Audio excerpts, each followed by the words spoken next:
Hello, and welcome to this video on identifying and analyzing bias in research.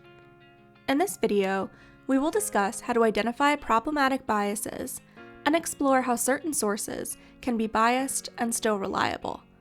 Let's get started. Because everyone brings their own perspectives into their work, all sources contain some element of bias. However, this does not mean that all sources are equally biased. Some sources are biased more heavily and in more problematic ways than others.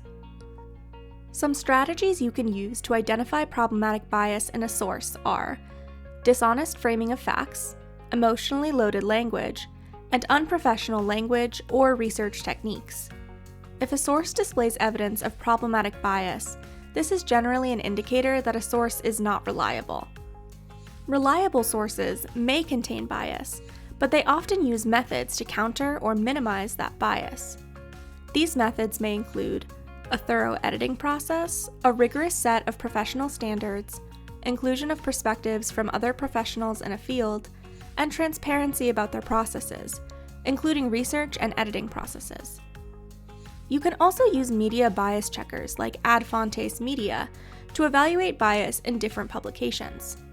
The Ad Fontes Media page for the newspaper The New York Times is a good example of how a source can be biased but still reliable.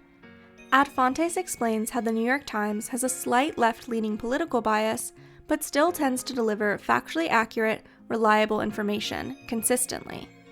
When choosing a media bias checker, make sure the site is trustworthy and is transparent about their processes. For example, Ad Fontes Media describes in detail how sources are evaluated for bias on their methodology page.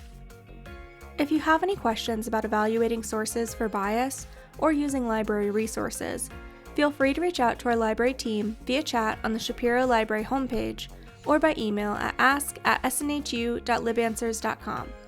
Thanks for watching this video, and good luck with your research!